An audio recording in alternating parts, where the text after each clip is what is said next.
हमने देखा कि मुकुट प्राप्त कर महानायक बनने के लिए ये तीनों असुर चंड, मुंड और धूम्रलोचन ही सबसे सक्षम थे, किंतु अब ऐसा प्रतीत हो रहा है कि इन सब में वो रक्तबीज ही सबसे सक्षम असुर है।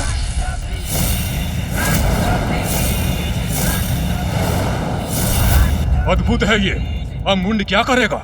कैसे करेगा इन असुरों का सामना? सावधान मुंड, सावधान।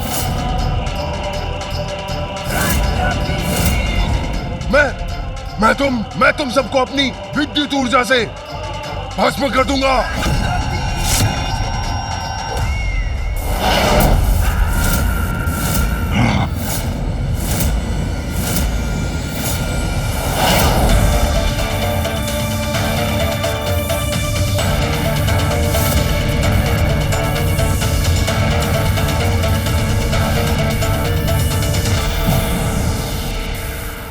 धूम्रलोचन, हम में से कोई भी विजयी हो, परंतु एक बात निश्चित है, मैं इस दुष्ट को कभी विजयी नहीं होने दूंगा।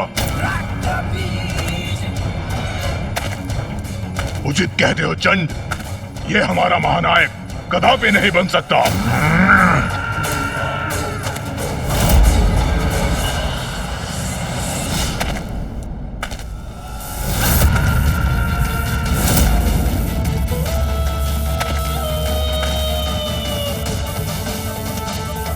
ये मूर्ख अपनी मूर्खता पर स्थिर है, किंतु इनका उपाय भी है मेरे पास।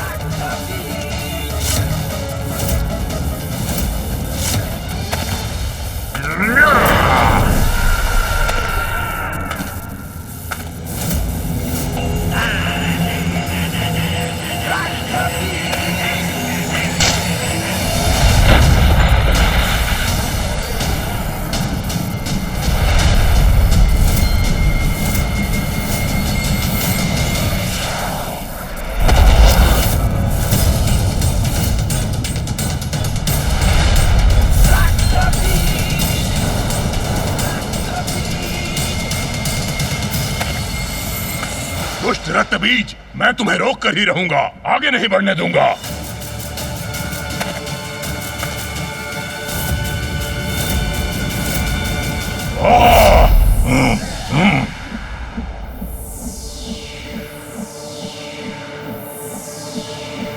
अब रोक कर दिखाओ मेरा प्रहार।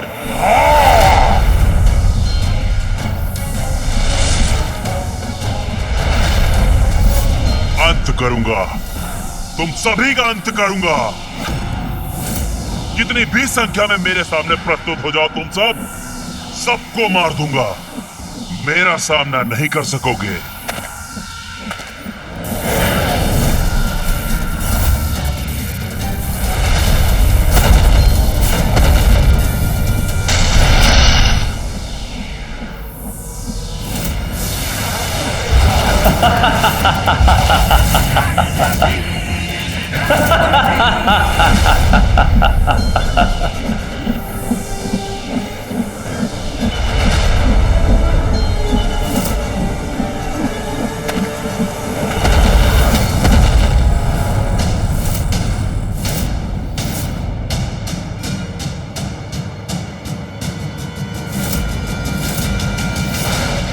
इन रक्तबीज असुरों की संख्या बहुत बढ़ गई है। अब कदाचित चंड, मुंड और धूम्रलोचन को पराजय स्वीकार कर लेनी चाहिए। भैया, इस असुर ने तो अपने कथन के अनुसार अपने ही रक्त से एक संपूर्ण सेना का निर्माण कर दिया।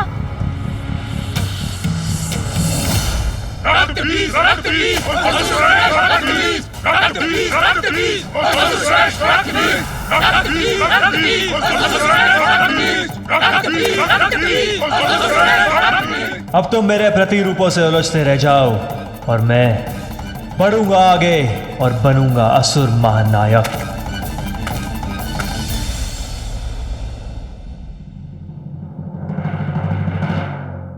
भैया, मेरे विचार से तो ये रक्तबीज ही असुर महानायक पद पर स्थित होगा। गणेश, ये तो स्वयं ही अपने आप में एक ऐसी सेना है जिसका संहार कर पाना अत्यंत दुष्कर है। हाँ भैया, यदि ये असुरों का नायक बन गया तो देवताओं का असुरों पर विजय पाना असंभव हो जाएगा। रक्तबीज, रक्तबीज,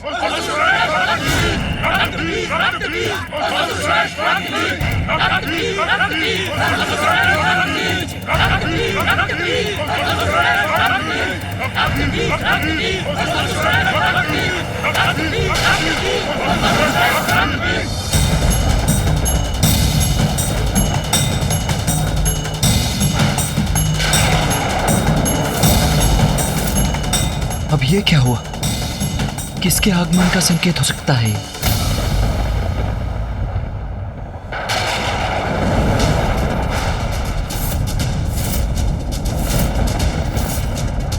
अभी और भी असुर शेष हैं, जो इन चारों को चुनौती देने का सामर्थ्य रखते हैं।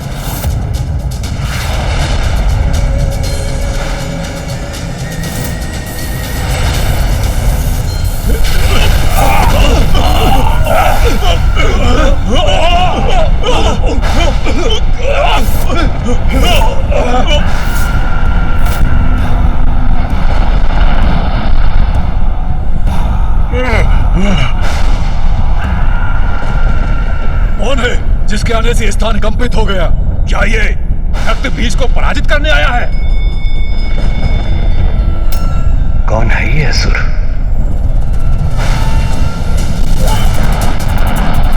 कौन है ये? स्पष्ट दिखाई नहीं दे रहा है भ्राता। अरे जो भी है, सर्वप्रथम मेरी दृष्टि में तो आए।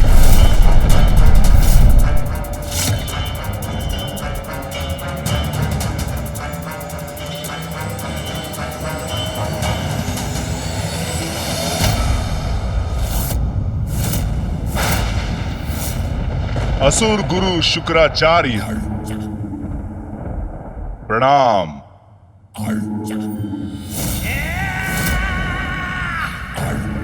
मैं शुंभ और मैं निशुंभ।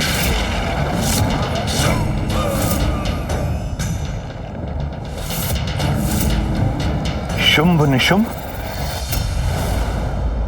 विचित्र है ये। एक तन और दो शीश और दो असुर। अद्भुत है ये, विलक्षण है। हाँ हाँ, अति शक्तिशाली भी होंगे।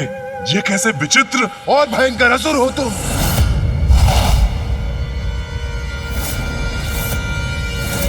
ओ, क्षमा करना, मैंने तुम्हें असह्य तो नहीं कर दिया ना? तो लो, तुम्हें शांत करने के लिए मैं कुछ ऐसा करूं क्या?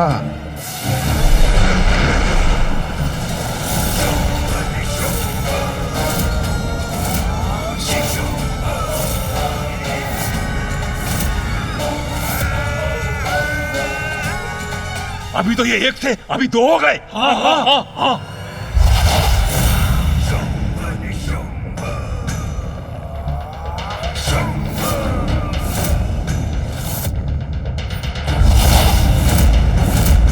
शुंभ, तुम्हें कितनी बार कहा है इसे मत खींचा करो। आधे से अधिक केश तो तुम अपने साथ ले जाते हो मेरे। हम दोनों तो पूर्व से अधिक उत्तम दिखाई दे रहे हैं, किंतु तुम अधिक कुरूप दिख रहे हो और अपना रूप संवारने के लिए कुछ कर भी नहीं सकते हो। इस दुष्ट का इतना दुस्साहस, हमें कुरूप बुला रहा है ये?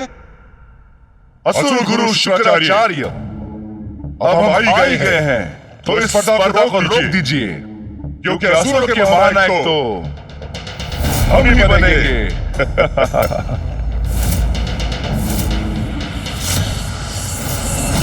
परिहास कर रहे हो? हमारे महानायक बनोगे तुम दोनों?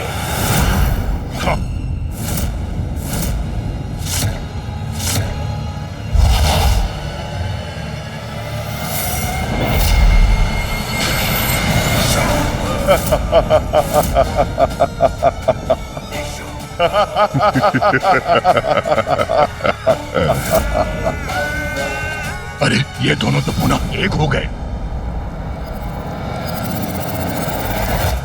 क्या हम तुम्हें विदूषक प्रतीत होते हैं? कदाचित हमें तुम्हारा वध कर देना चाहिए। तुम्हारा क्यों, तुम सभी का। चंड मुंड धूम्रलोचन और मैं तुमसे पूर्व यहाँ इस प्रथा में हैं। इसलिए सिंहासन का कोई अधिकारी है तो हम में से कोई है। अब यहां किसी नवीन प्रतिस्पर्धी का कोई स्थान नहीं है, इसलिए तुम जहां से आए हो वहीं क्यों नहीं लौट जाते?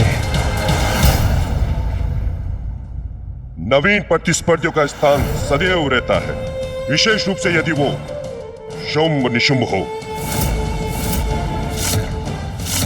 बस बहुत हुआ यह नरगल प्रलाप। कदाचित तुम भूल रहे हो कि स्पर्धा भी शेष है, जिसमें विजय प्राप्ति के लिए जिह्वा से निकले शब्दों का कोई लाभ नहीं। शुंभ निशुंभ, यदि तुम असुर महानायक के सिंहासन पर स्थित होना चाहते हो तो अपनी योग्यता प्रमाणित करो। जो आज्ञा गुरुदेव। गणेश, अब तो ये स्पर्धा और भी रोचक और कठिन हो जाएगी। जिस पर हमारा ही अधिकार होना चाहिए उसे हम अवश्य प्राप्त करेंगे।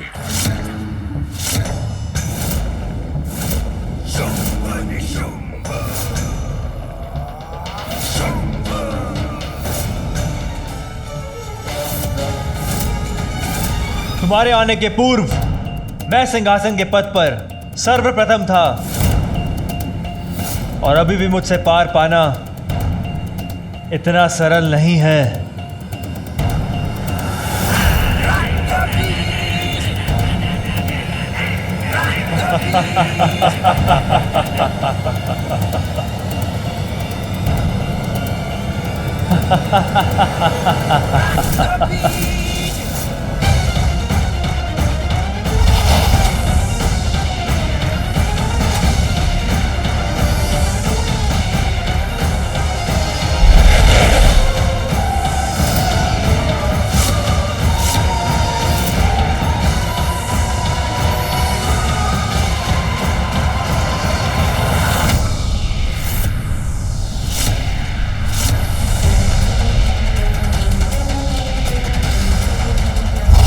अरे, ये तो मेरे प्रतिरूपों को शीतल कर रहे हैं।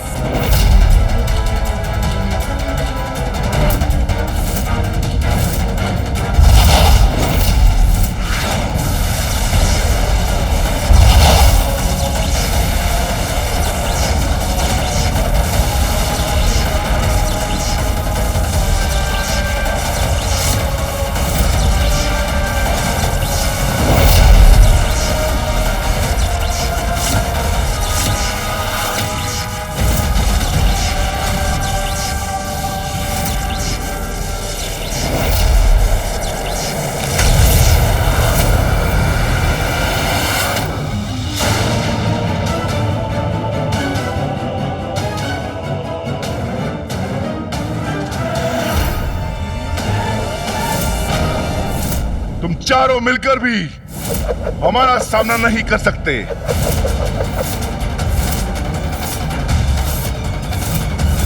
इच्छा है तो प्रयास करके देख लो।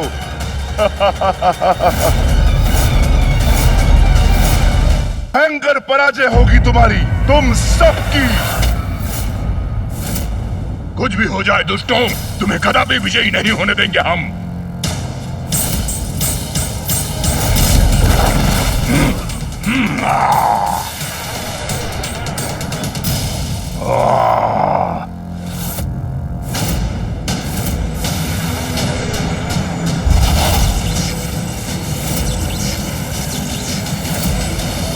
अब तो ये युद्ध और भीषण रूप ले रहा है भैया।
बड़ा ही अनूठा युद्ध है ये। शुंभ और निशुंभ इस प्रकार वार और बचाव करते हैं कि उनके विरोधियों द्वारा उसका अनुमान लगा पाना भी अत्यंत कठिन हो जाता है।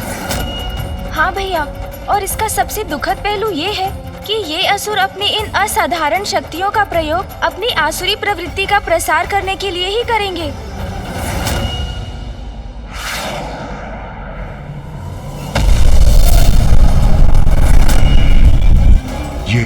ये निशुंभ कहाँ अदृश्य हो गया?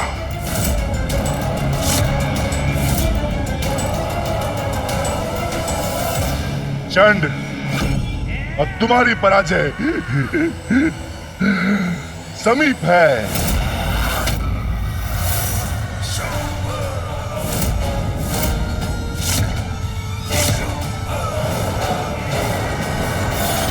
शीघ्र ही हम विजयी होंगे। भ्राता निशुंभ, धूम्रलोचन, तुम हमारा सामना नहीं कर पाओगे, नहीं कर पाओगे।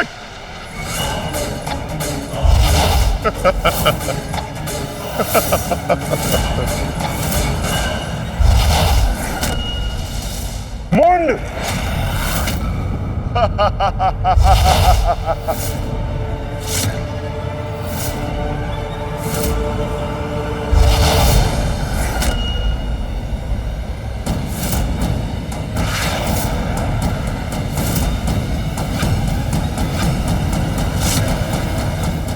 अद्वितीय युद्ध कौशल है शुंभ और निशुंभ का।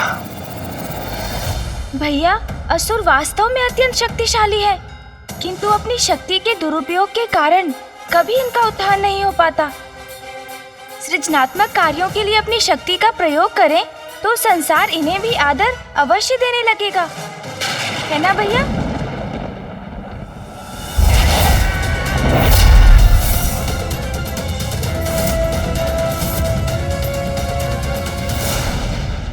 विचित्र है ये शुंभ निशुंभ, अद्भुत है ये दोनों। ये दो विरोधी योद्धा तो ज्ञात ही नहीं कर पाते। प्रहार करो।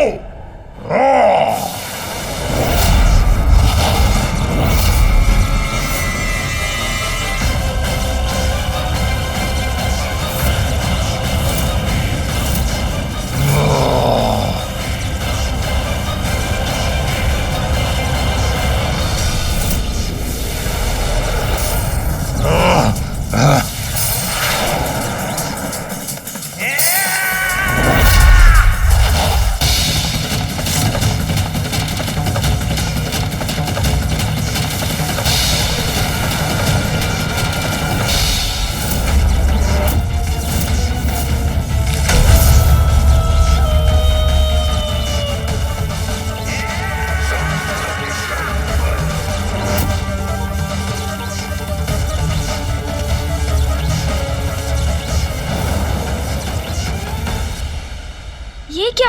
ये निशुंभ, ये बिना हाथों के कैसे युद्ध करेगा भैया?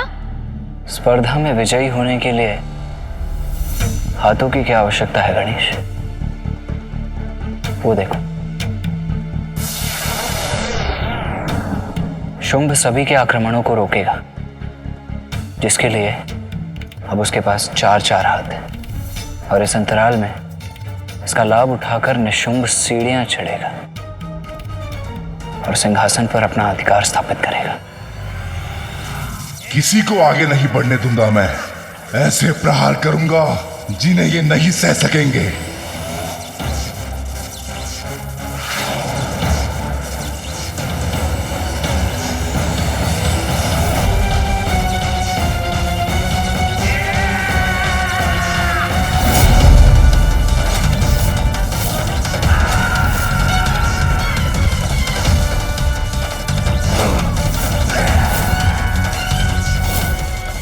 अब तो निशुंभ ही बनेगा नया असुर सम्राट।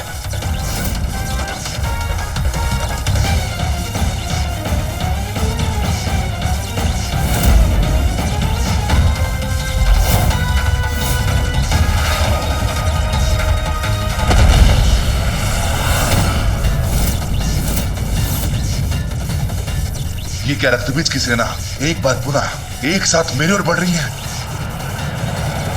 मुझे तो प्रतीत हो रहा है भावी असुर सम्राट अभी भी अपना युद्ध लड़ रहा है, और भावी असुर सम्राट इन्हीं में से कोई एक बनेगा।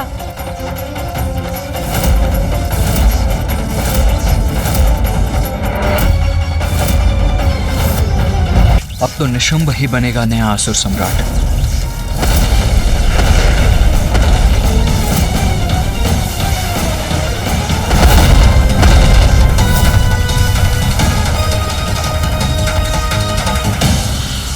अब क्या करेगा ये दुष्ट? देखने का प्रयास कर रहा हूं, किंतु ये ऐसे वार कर रहा है जिससे दृष्टि बाधित हो गई है हमारी। हाँ।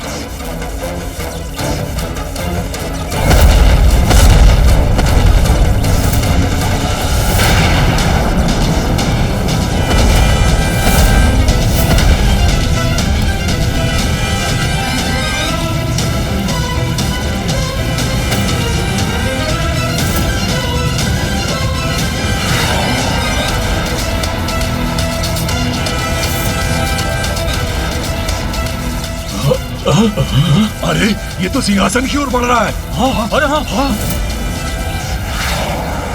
वो देखो,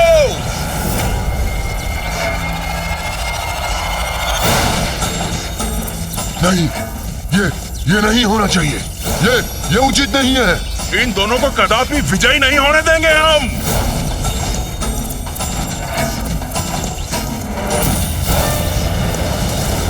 शुंभ निशुंभ से पार पाना कठिन नहीं, असंभव है।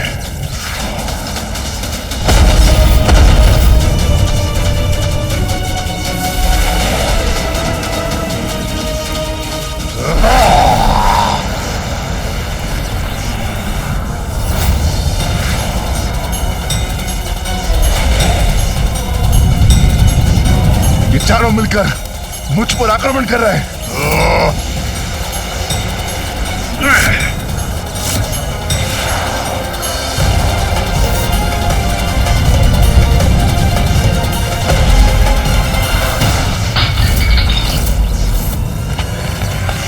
दूसरी ओर से इन रक्तबीज असुरों से भी घिरा हुआ हूं मैं।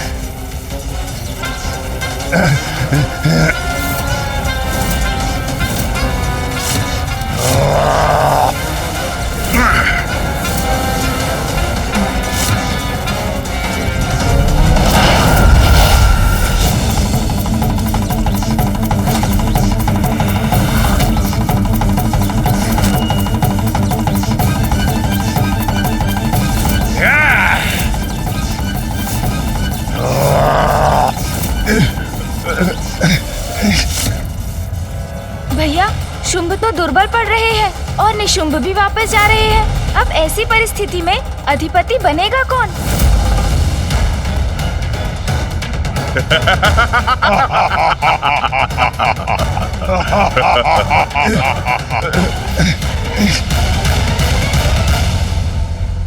ए निशुंभ, अब क्या करोगे तुम? हमारा सामना करने के लिए तो हाथ भी नहीं है तुम्हारे पास।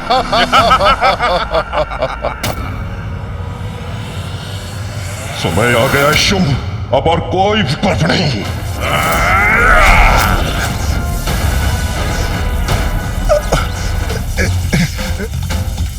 अब क्या करने जा रहे हैं ये दोनों?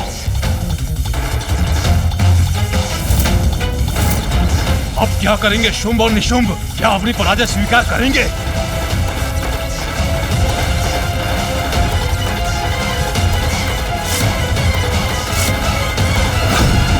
भैया, अब इस शुंभ का अंत तो निश्चित प्रतीत हो रहा है। ये असुर अथवा उनके शस्त्र इसका वध अवश्य करेंगे।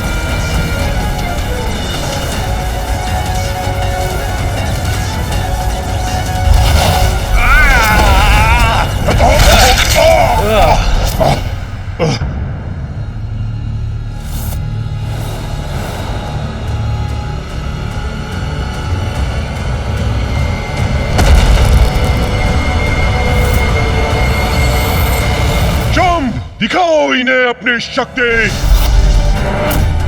अब क्या करेंगे शुंभ? स्वयं को रक्षित कैसे कर पाएंगे? वो तो शिथिल पड़ते जा रहे हैं और असुरों ने भी उन्हें चारों ओर से घेर लिया है।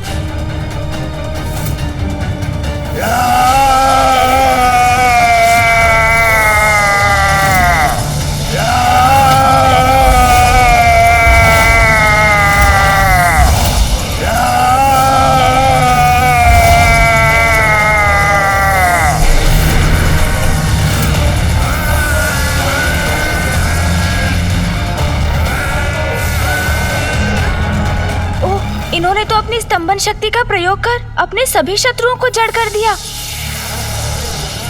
गणेश, अब तो ये शक्ति हमारी ओर ही आ रही है। यदि हमने शीघ्र ही कुछ नहीं किया तो हम भी स्तंभित हो जाएंगे।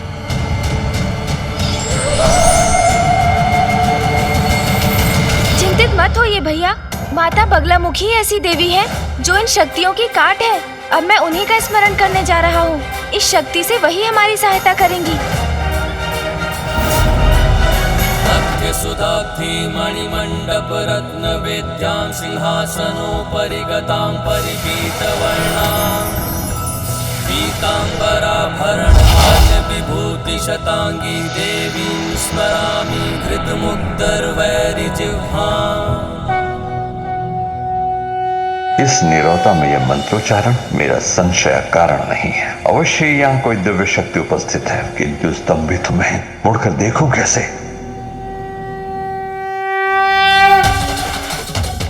बहुत अच्छे गणेश, तुम्हारी चतुराई और कुशाग्र बुद्धि ने हमें इस संकट से रक्षित कर लिया। किंतु भैया, इस असुर ने तो सभी को जड़ कर दिया। हाँ गणेश, किंतु तुमने भी अपनी सूझबूझ का परिचय दिया। उचित समय पर मंत्रोच्चारण कर इन तरंगों को हम तक पहुंचने से रोक दी। भैया, शुंभ के पास स्तंभन की वही शक्ति है जिसका संसार में आविर्भाव माता बगलामुखी के द्वारा हुआ। उच्चाटन, उच्चाटन, उच्चाटन। इसने अपनी स्तंभन शक्ति से सभी असुरों के साथ असुर गुरु शुक्राचार्य को भी स्तंभित कर दिया है। हाँ गणेश, शुंभ और निशुंभ तो अत्यंत शक्तिशाली हैं। विलक्षण युद्ध कौशल है दोनों का। साथ ही शुंभ के पास स्तंभन की शक्ति भी है। हमें इसी क्षण लौटकर देवताओं को शुंभ और निशुंभ के बारे में सूचित करना चाहिए। जो आज हमने यहां देखा वो सब हमें उन्हें बताना चाहिए। हाँ भैया, ज्ञात नहीं अब शुंभ और क्या करेगा, किंतु जब तक ये सभी शुंभ की शक्ति से प्रभावित और जड़ है, हमारे पास यहाँ से निकलने का उचित अवसर है। चलिए भैया।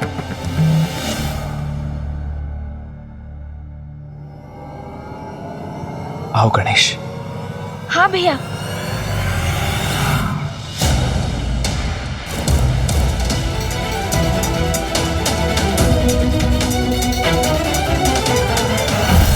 मुझे क्षमा करना भ्राता निशुंभ, मैंने तुम्हें बहुत कष्ट दिया।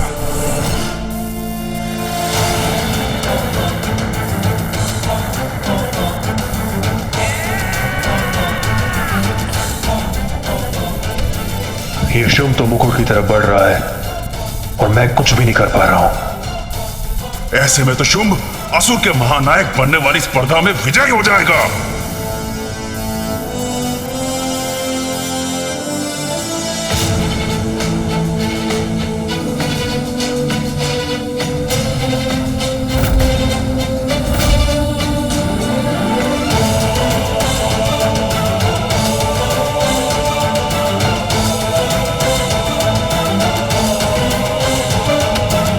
असुर गुरु, असुरों का नवीन महानायक शुंभ आपके समक्ष प्रस्तुत है। देखा गुरुदेव, शुंभ की शक्ति का परिणाम।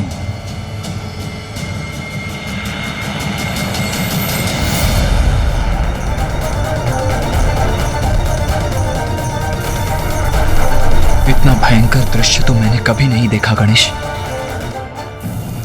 मेरा आभास और प्रबल हो रहा है। कोई तो अवश्य है यहाँ। असुर गुरु शुक्राचार्य,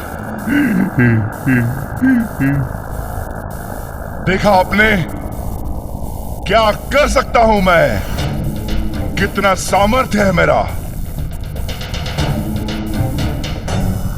ओह, आप कुछ कहेंगे कैसे असुर गुरु? आपको स्तंभित जो कर दिया मैंने।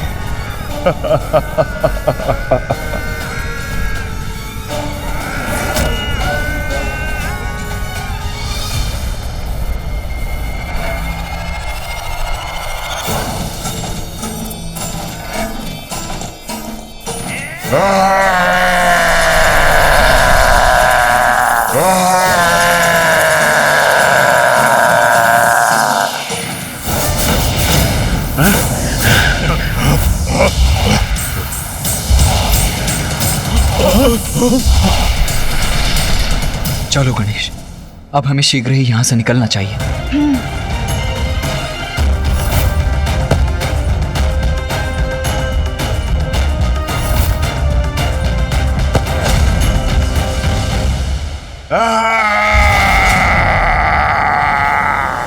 हमें शीघ्रता करनी होगी गणेश। हाँ भैया, ये सब स्तंभन से बाहर आ गए हैं। अब यदि इनकी दृष्टि हम पर पड़ी तो मेरी योजना विफल हो जाएगी।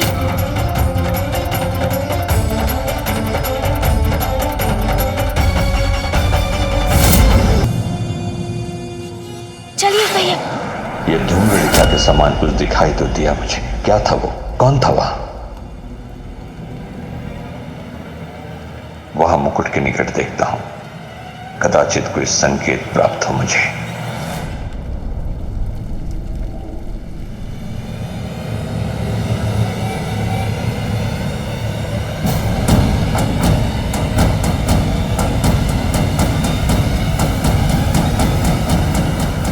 यहां तो कोई भी नहीं, किंतु ये कैसे संभव है? मैंने किसी के स्वर को स्मरण अवश्य किया था। असुर गुरु शुक्राचार्य, कितना परिश्रम किया मैंने, अपने अद्भुत शक्ति का प्रदर्शन किया मैंने, यहां उपस्थित सभी को स्तंभित कर दिया मैंने।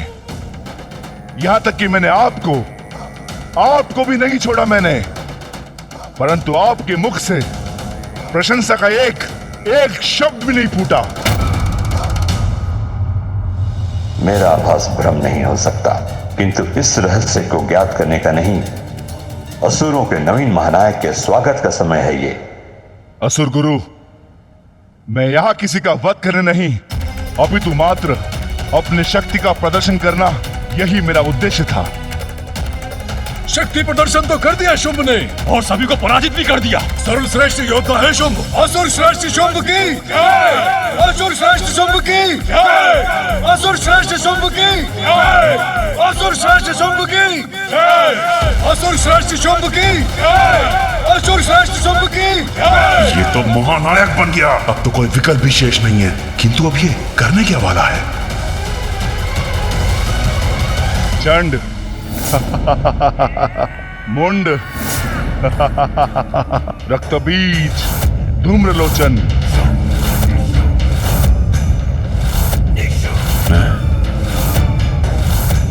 तुम सभी मेरे शत्रु नहीं, मेरे असुर भ्राता हो।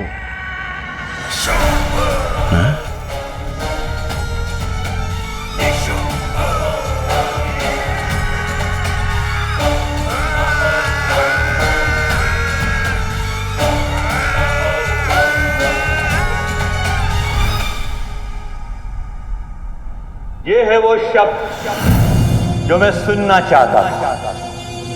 ऐसे ही होने चाहिए महानायक के विचार। महानायक उसे होना चाहिए जो अपने समुदाय को अपना परिवार समझे। अब यह स्पर्धा समाप्त हुई।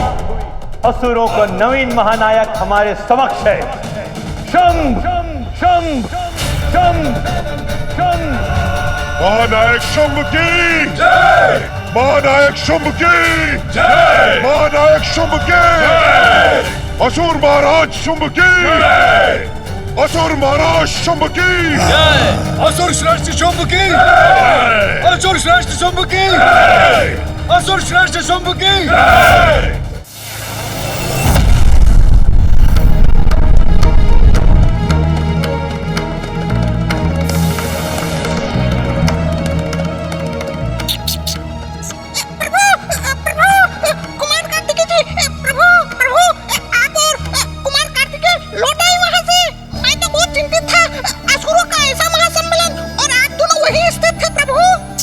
किंतु अब तो हम आपके समक्ष प्रत्यक्ष खड़े हैं मूषक जी, तो अब हमारे लिए अपनी चिंता त्याग दीजिए। जी प्रभु।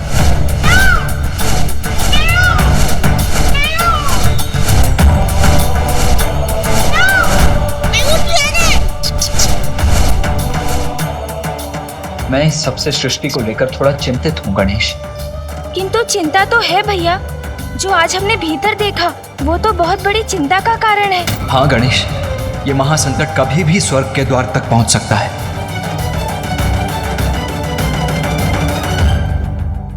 जब मैंने इस स्पर्धा के आरंभ की घोषणा की थी तो उसके पीछे एक ही विचार था,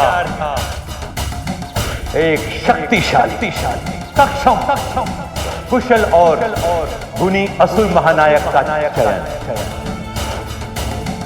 किंतु मुझे ज्ञात था कि इसमें भी कुछ असुरों को क्षति अवश्य पहुंचेगी,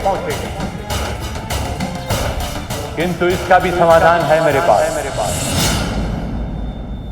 जिन वीर असुरों ने अपनी क्षमता प्रमाणित करनी हो तो अपने प्राण गंवाए हैं, उन्हें मैं मृत संजीवनी विद्या से पुनर्जीवित करूंगा।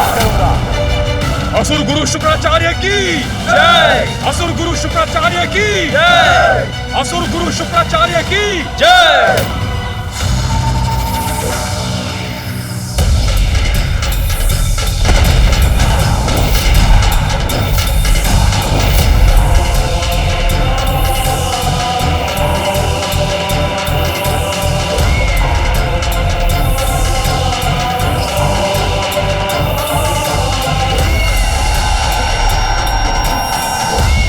असुर गुरु शुक्राचार्य की जय! असुर गुरु शुक्राचार्य की जय! असुर गुरु शुक्राचार्य की जय! असुर गुरु शुक्राचार्य की जय! असुर गुरु शुक्राचार्य की जय! असुर महानायक सेना रहित रहकर कुछ भी कर पाने में अक्षम होंगे। इन वीर असुरों ने वहां पहुंचने की आकांक्षा में अपने प्राण गंवाए हैं जहां तुम खड़े हो महानायक शुंभ। तुम इन सब का नेतृत्व करोगे। मैं शुंभ आप सभी असुरों का मेरे प्रति स्नेह और आदर स्वीकार करता हूं। मुझे महानायक शुंभ को आप जैसे वीर असुरों के सहयोग की अपेक्षा है, जिसके लिए मैं आप सभी का धन्यवाद करता हूं। असुर श्रेष्ठ शुंभ की जय! असुर श्रेष्ठ शुंभ की जय! असुर श्रेष्ठ शुंभ की जय! असुर श्रेष्ठ शुंभ की जय! असुर श्रेष्ठ शुंभ की जय! असुर श्रेष्ठ शुंभ की जय! असुर श्रेष्ठ शुंभ की जय! असुर श्रेष्ठ शुंभ की। प्रतीत होता है असुर गुरु शुक्राचार्य ने शुंभ को असुरों का महानायक नियुक्त कर ही दिया। हाँ भैया, हमारे पास अधिक समय नहीं है। चलिए भैया, हमें शीघ्र लौटना है। शीघ्रता कीजिए।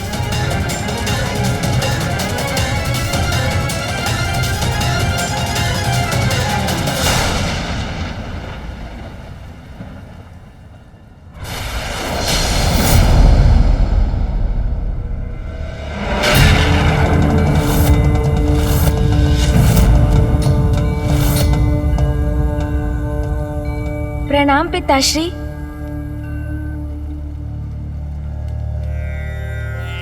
गणेश जी, तो ये भयंकर असुर शुंभ अब असुरों का नवीन महानायक नियुक्त हुआ है? हाँ ऋषिवर, भैया और मैं शुंभ और निशुंभ की अपार शक्ति और युद्ध कौशल की प्रत्यक्ष साक्षी रहे हैं।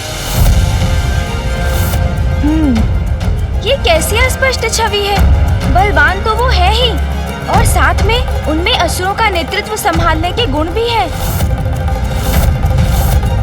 ये कैसा दृश्य है जो मैं देख रहा हूँ।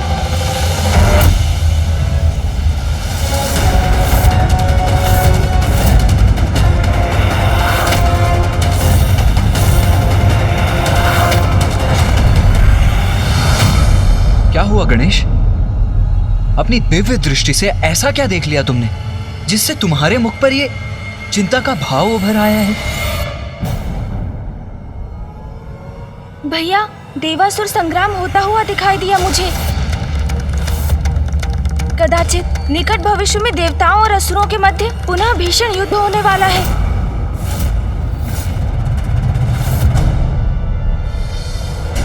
तब तो हमें भी तत्पर रहना चाहिए गणेश। शत्रु पर विजय प्राप्त करने के लिए केवल इतना ही ज्ञात होना पर्याप्त नहीं है कि उसकी अभी की क्षमता क्या है, अपितु यह भी ज्ञात होना अति आवश्यक है कि उसका भूतकाल कैसा था, वो किस प्रयोजन से प्रेरित है, और सबसे अधिक महत्वपूर्ण कि उसकी दुर्बलता क्या है। किंतु गणेश, शुंभ और निशुंभ के विषय में तो हमें कुछ भी ज्ञात नहीं है। किंतु मुझे ज्ञात है भैया, शुंभ निशुंभ कौन है और उनके संपूर्ण जीवन से मैं भली भांति परिचित हूँ। किंतु कैसे गणेश? माता महाकाली की कृपा से, उनके द्वारा प्रदान की गई शक्ति से मुझे आपके इन प्रश्नों के उत्तर ज्ञात है भैया।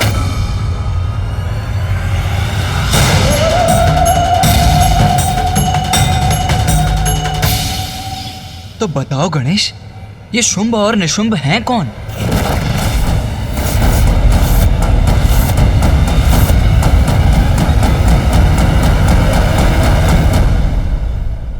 साधारण असुर नहीं है भैया, और उनके यहाँ होने के पीछे भी अवश्य ही कोई बहुत बड़ा कारण है। तो बताओ गणेश, ये शुंभ और निशुंभ हैं कौन?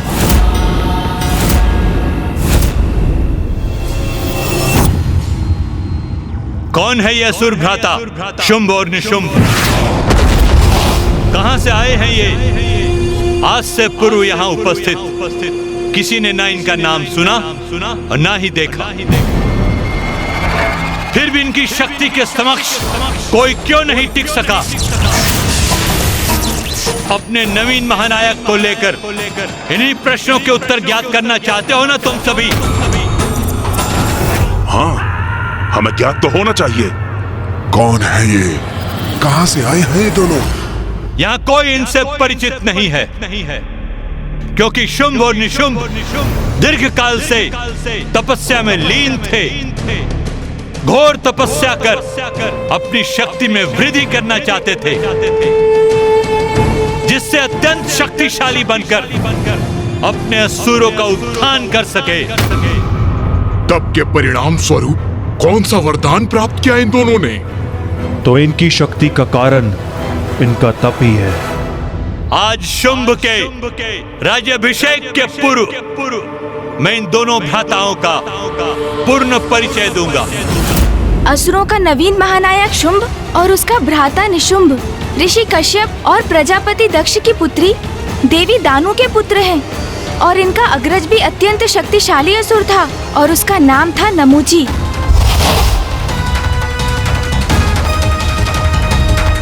इसलिए देवता, गंधर्व, यक्ष, नाग आदि कोई भी युद्ध में उसके समक्ष नहीं टिक पाते थे, जबकि इंद्रदेव और नमूची एक ही पिता ऋषि कश्यप की संतान थे। इनके अग्रज नमूची में इतनी शक्ति थी कि देवराज इंद्र भी उनका सामना करने में अक्षम थे।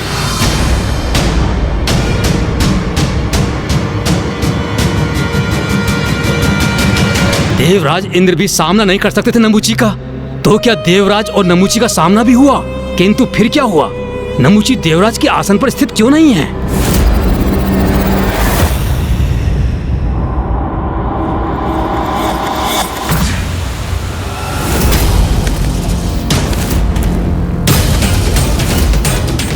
इंद्र, इंद्र, इंद्र,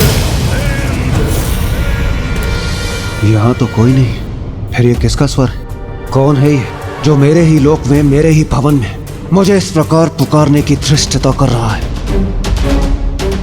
कदाचित ये मेरा भ्रम है, कोई भी तो नहीं है यहाँ। देवराज इंद्र! कौन हो तुम? और इस प्रकार मुझे छिपकर पुकारने का क्या प्रयोजन है? यदि साहस है तो मेरे समक्ष आओ। तुम्हारा भ्राता हूं मैं, देवराज इंद्र। मेरा भ्राता?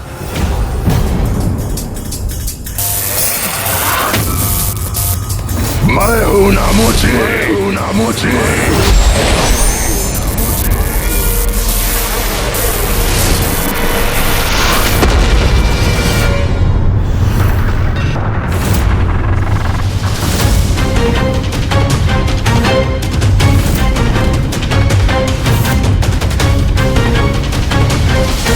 कहां हो तुम? नमूची! आओ नमूची, मेरे समक्ष आओ। क्या हुआ भीरू नमूची?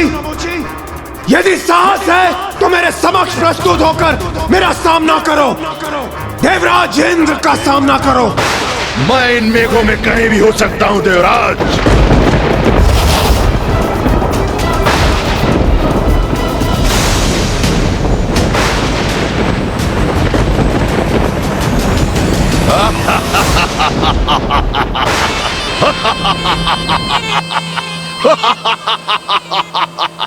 क्या हुआ इंद्र? मेरा उपहार नहीं भाया तुम्हें?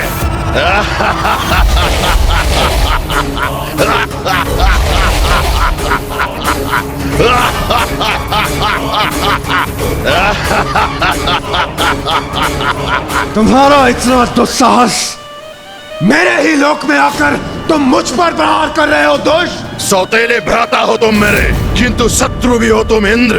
तुम्हें स्वर्ग के सिंहासन से हटाकर ही रहूंगा। सौतेले भाई हो, इसलिए तुम्हें यहाँ से सुरक्षित लौटने का अवसर दे रहा हूँ। यदि कोई अन्य असुर होता तो अब तक मैं उसका वध कर चुका होता। जाओ, लौट जाओ यहाँ से।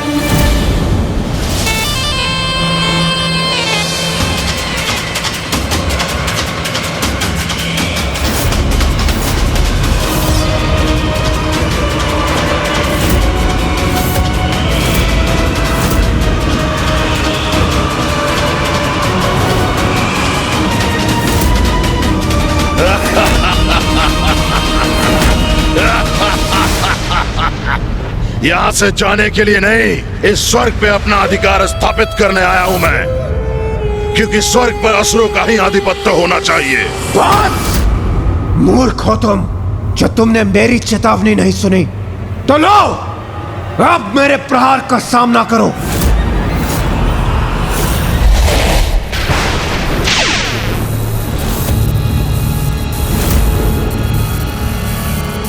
अब तुम्हें कोई नहीं बचा सकता।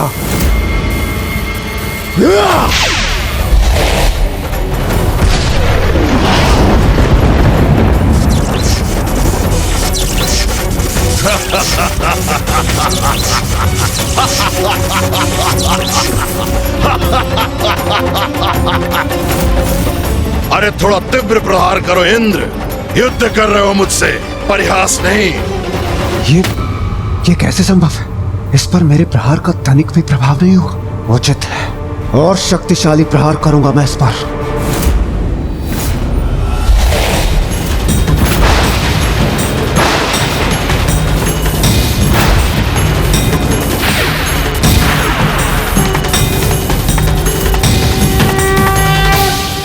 अब कोई तुम्हारी रक्षा नहीं कर सकता नमोची, कोई भी नहीं।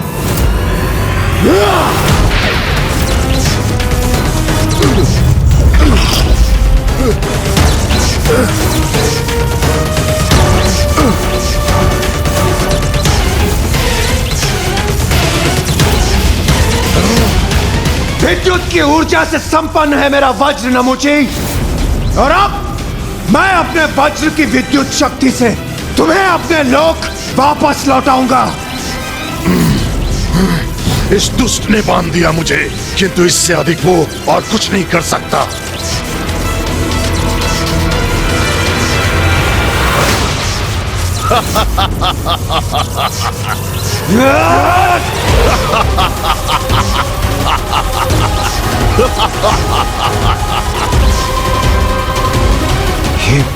ये तो अब भी अपने स्थान पर अडिग है।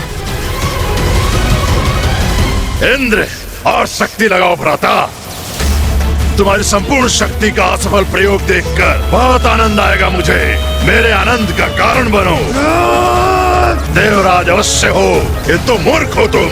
याद नहीं तुम्हें कि तुम मेरा वध कदापि नहीं कर सकते इंद्र, क्योंकि मैं वरदान प्राप्त कर संसार के समस्त अस्त्र और शस्त्र से सुरक्षित हूँ। कोई भी अस्त्र और शस्त्र मेरा वध नहीं कर सकता। यदि ऐसा है तो मेरे समस्त प्रहार इस पर व्यर्थ है। किंतु मैं तुम्हें अवश्य हानि पहुंचा सकता हूं इंद्र।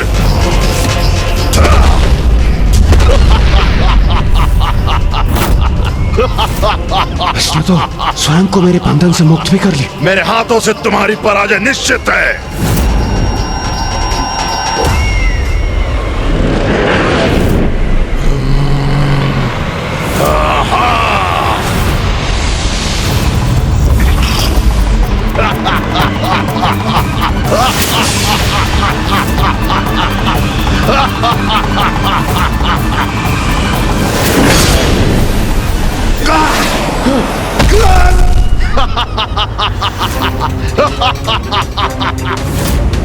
अपने भ्राता से कुछ सीखो इंद्र।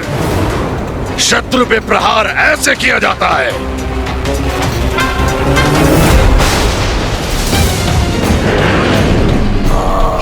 ये तो पुनः वार करने को तैयार है। और शत्रु को धूल दूषित करने के लिए और सशक्त प्रहार ऐसे होता है।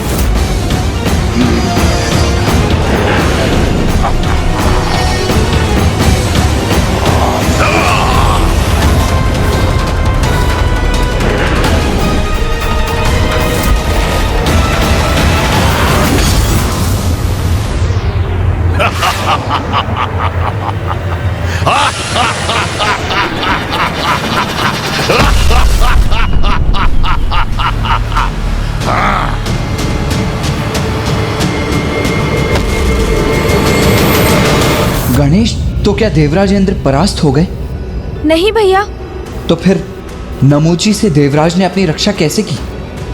स्वयं के विवेक और संयम की शक्ति का प्रयोग कर भैया।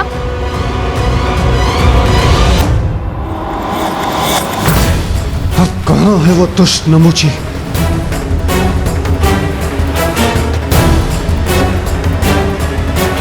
सागर के जल का ये फेन?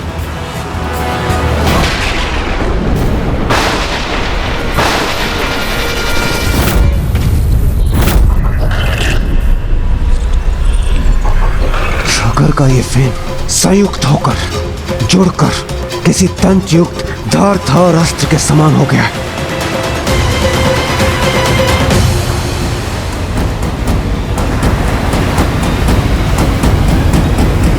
क्योंकि मैं वरदान प्राप्त कर संसार के समस्त अस्त्र और शस्त्र से सुरक्षित हूँ। कोई भी अस्त्र और शस्त्र मेरा वध नहीं कर सकता।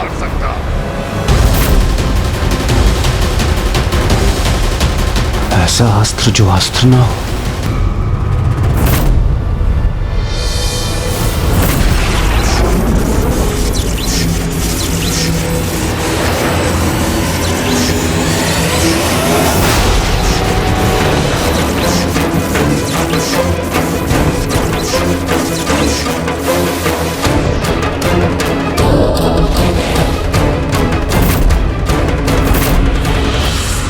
तो यहाँ छुपे बैठे हो तुम, यहाँ पराजित करो अथवा वहां, बात तो एक ही है इंद्र। क्योंकि पराजित तो मैं तुम्हें अवश्य करूंगा।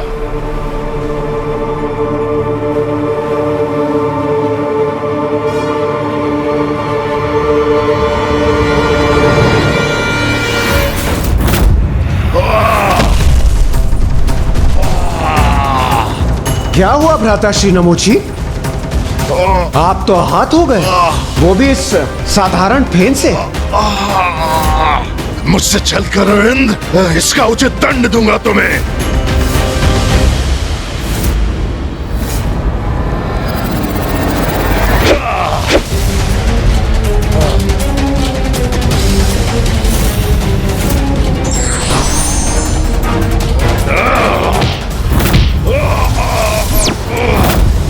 इंद्र, मेरा सामना नहीं कर सकोगे तुम। बस नमूची, हमारी दृष्टता अब और सफल नहीं होगी, कदापि नहीं। अब अंत होगा तुम्हारा दुष्ट।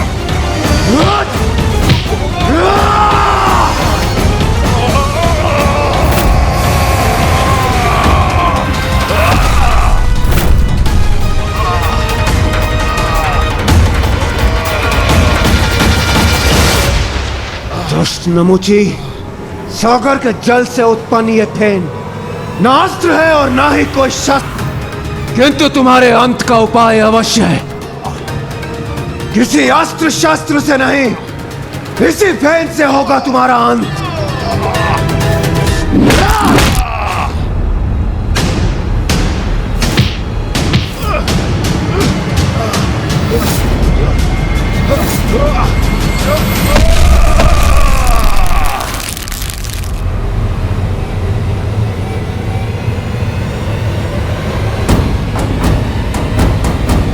बुराई का अंत सदैव बुरा ही होता है। एक असुर का अंत हुआ तो दूसरे का उत्थान, और इस प्रकार अपने भ्राता के वध की सूचना शुंभ और निशुंभ को मिली।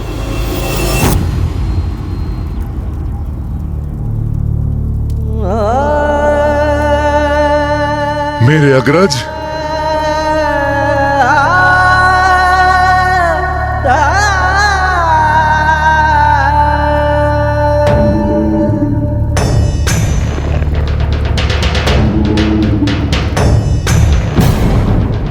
कौन है वो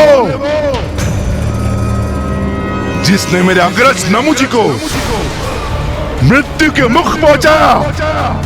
किसने किया है दुस्साहस?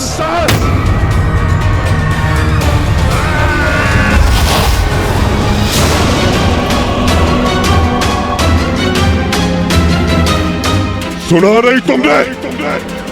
क्या पूछा है भ्राता शुंभ?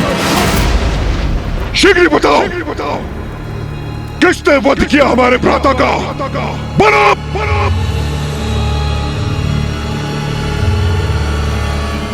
स्वामी, देवराज इंद्र ने ये दुष्कृत्य किया है। स्वामी, देवराज इंद्र ने छल से नमूची जी का वध किया है।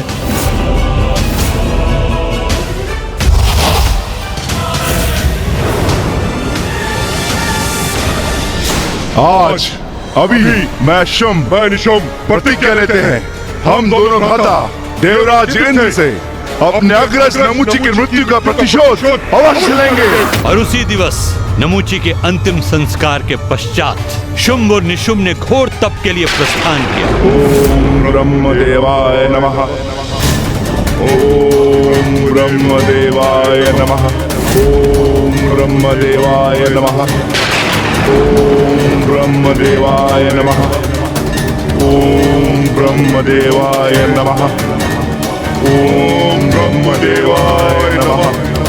ओम ब्रह्मदेवाय नमः। ओम ब्रह्मदेवाय नमः। ओम ब्रह्मदेवाय नमः। ओम ब्रह्मदेवाय नमः। शुंभ निशुंभ निरंतर कठोर तप कर रहे थे और उनके तप का प्रताप शुंभ निशुंभ को ही निमग्न करने लगा। ये देखकर फूफा जी ब्रह्मदेव चिंता में आ गए।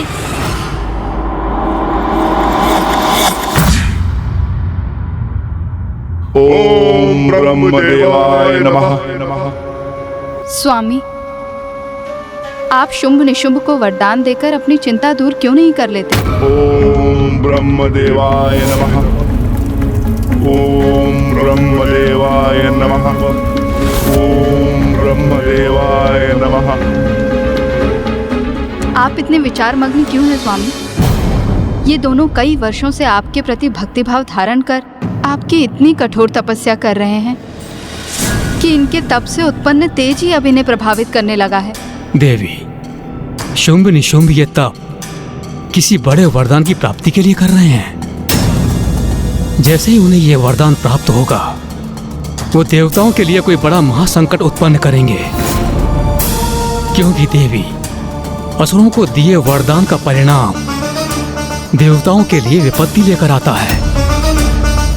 ये ज्ञात होते हुए भी मैं इन दोनों को वरदान देने के लिए विवश हूं, क्योंकि तप के फलस्वरूप वरदान देना मेरा धर्म है और इस धर्म से पीछे मैं नहीं हट सकता। कैसी दुविधा है ये? स्वामी का वरदान कदाचित देवताओं की विपत्ति का रूप धारण करेगा,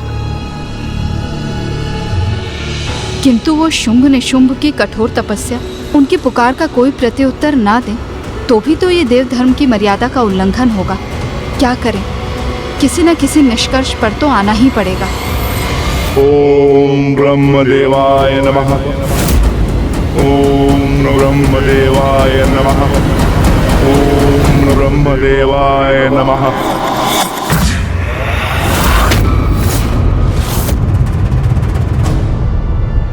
तो गणेश, फूफा जी ब्रह्मदेव ने क्या किया? वही जो उन्हें देव धर्म के लिए करना उचित लगा।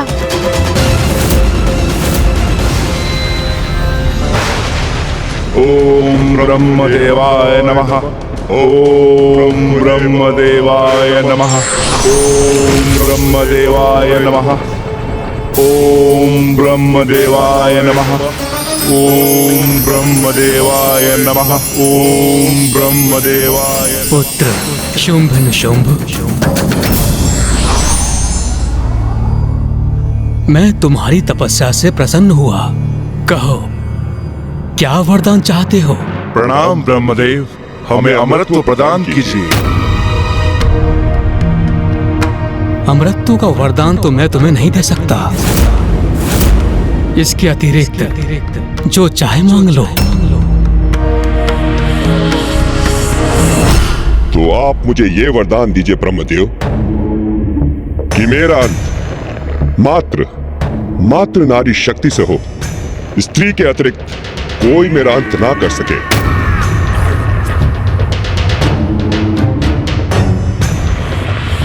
तथास्तु, तथास्तु, तथास्तु।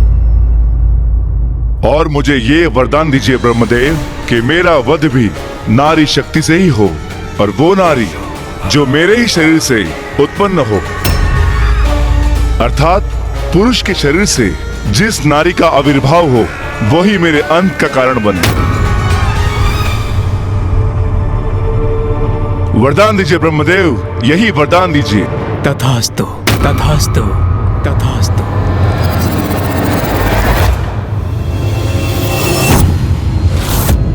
उनके ही शरीर से उत्पन्न स्त्री शक्ति, ये कैसे संभव है? यही तो विशेष बात है भैया कि अब चालाकी से प्राप्त किया हुआ ये वरदान ही उनके अंत का कारण बनेगा।